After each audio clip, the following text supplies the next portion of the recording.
Hello, peeps. It's the Hillbilly Halfwit. How are you today? And today we're talking about a massive fraud that's happened in Wales regarding a tip. So a firm was bringing stuff into a tip, and then they were working with the council people working in the tip and making a fortune. And I just thought it was worth talking about. So let's get going. The content in this video is intended for comedic purposes only. The views expressed in this video are not to be taken as factual information or a representation of my personal beliefs. I'm critically reviewing the info and videos I show as examples. But before we go to that lot, let's have a look. There he is. Here he is himself. Mark Drakeford, exempt from second home tax on his holiday chalet. Former Welsh First Minister Mark Drakeford's Pembrokeshire property is spared from the council tax surcharge. Well, what do you know? Like I always tell you, commies always look after themselves, and there he is there, look. There he is, back in the pot, licking and sucking, or for money. So let's get going to this next bit. Right, I'll read all this because it was quite a good article. Skip firm boss and Cardiff council staff must repay more than 300,000 over cash bribes. Warren Roberts, owner of Skip Form A and T, entered into a criminal agreement with 4 employees of Cardiff Council in order to reduce the amount he was being charged for taking waste on the Bessemer Close Recycling Centre in Leckwith. Council staff who took cash bribes from the boss of the skip firm to allow him to cheaply dump waste at a recycling centre have been ordered to pay back thousands of pounds between them. The employees were given cash backhanders by the waste firm's owner, totaling of around £1,700 a week.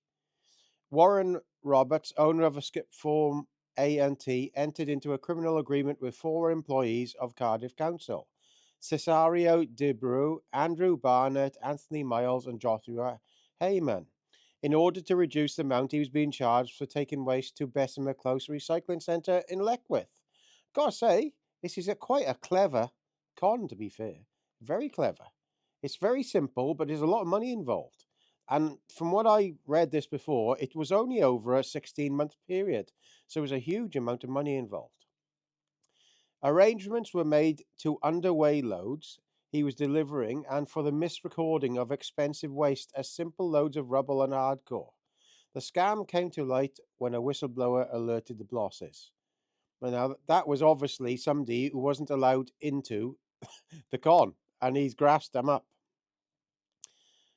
What's called would deposit the load of waste on a regular basis and sometimes several times daily.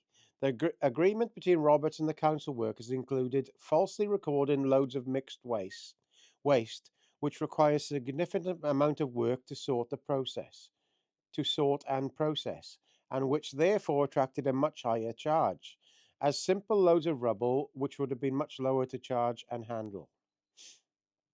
While straightforward loads of rubble or hardcore cost £30 a tonne to dump, the fees for mixed waste are at least 4 times that. As well as misrecording and charging the types of waste coming into the site, the conspiracy also involved manually altering the results from the centre's weighbridge to underweigh the A&T lorries, and also simply not recording some deliveries at all. A sentence hearing at Swansea Crown Court previously heard that as a result of the conspiracy, A&T was massively undercharged for using the Bessemer Close site. Money that went straight into Roberts' pocket. He was described as the instigator of the bribery conspiracy. The council staff were given cash payments by Roberts, with a weekly pot of around £1,700 being handed over to divide it up amongst the employees of the scam. So you have to remember, the employees we're talking about here are probably not being paid a huge amount. So a council worker working on that site, maybe he was getting £300 or £400 a week. So if you've got 4 people having 1,700 to 2,000 quid being split up, that's your wage every week, isn't it? You can see why people have gone for it. I'm not saying it's right or wrong, but you can see why. And probably somebody else has seen this happening and said, I want a bit of that. And they've said, bugger off. And he's grassed them up or whatever. So each member of staff had a different role in the conspiracy. De Brew was a weighbridge operator at the Bessemer site, and he was in daily text and WhatsApp contact with Roberts, the coordinator, the arrival of the skips and their onward processing. He would also update Roberts about any issues at the site that may affect their operation. De Brew was also one who was given the cash by Roberts for the onward distribution to colleagues. Andrew Barnett had a supervisory role at the council's Lambie Way Recycling Centre in Rumney, and as such was privy to managerial discussions about the workings of the sites. He had inside knowledge of any issues that could affect their waste scam, and he was able to feed back information to Roberts and Dubrew to help them avoid detection. The prosecutor said, though it was hard to be precise about the figures, it is believed Dubrew and Barnett were each taking a £500 cut from a weekly bribery pot. Two other council employees played lesser roles in the conspiracy. Miles's job was to sort incoming waste at the site and then move it around to appropriate bays. So he was a low wage guy. The court heard he knew the skips did not contain what they were supposed to, but was trusted to sort the waste and turn a blind eye to what was going on. Heyman was an emergency worker who provided cover at the weighbridge, and he was recruited into the conspiracy and directed by others. The conspiracy started in November 2016 and came to an end 14 months later when a whistleblower called Mr. Hill, who worked at the Lambie Way site, reported his concerns to bosses.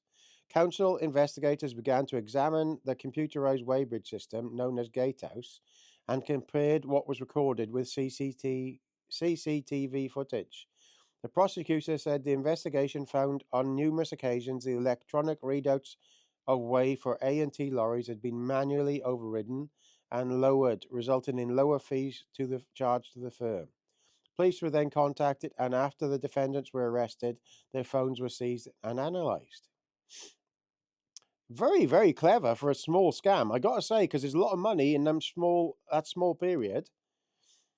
Warren Roberts of Birchwood Road, Penland, Cardiff, Cesaro Debo of Hillrise, Landerwern, Cardiff, Anthony Miles of Liswyn, Passat, Penarth, Cardiff, and Joshua Heyman of Valeview, Tredegar, had all previously pleaded guilty to conspiracy to commit bribery when they appeared in the dock for sentences.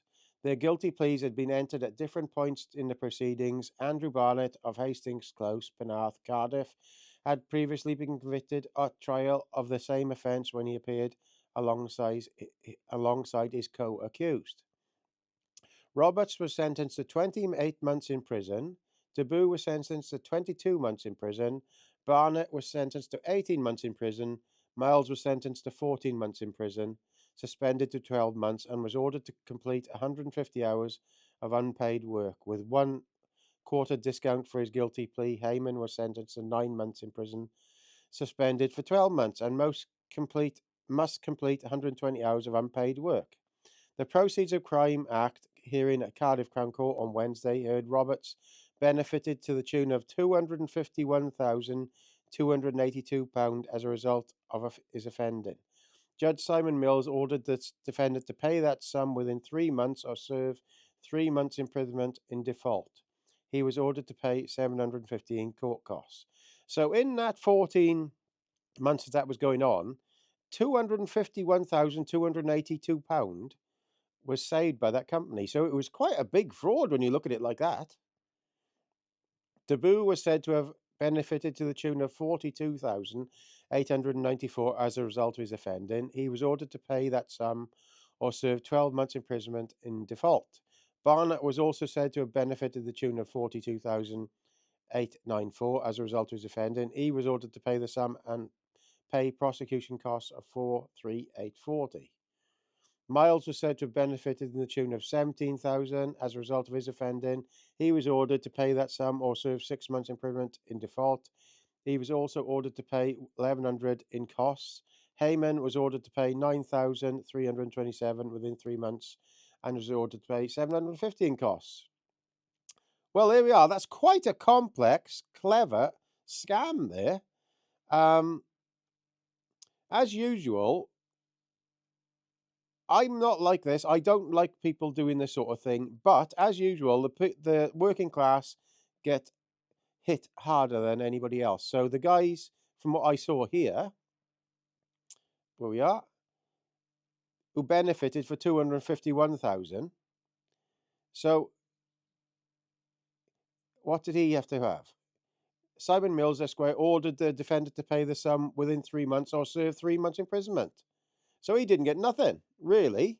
He got to pay the money back, but the other lads who had lesser money, who probably have spent that money because they were having it in a weekly, they got more in what to call it hooky than him, which I thought was a bit odd. But there we are. It's how it is these days, isn't it? They don't want to send a precedent that the business will get. Oh no, we'll get more money than the poor scabs in the thing. But they shouldn't have done it, and that's it. But anyway, I thought it was quite clever how this was being done, and obviously the person that grassed him up wanted a bit of the action. So I just thought this was a good one for today to show you how some council people are still on the take. Not all people, I'm sure, but there was a big guy there, remember, amongst it all, and he didn't get a lot compared to the other ones. So please comment, rate, and subscribe. All the best.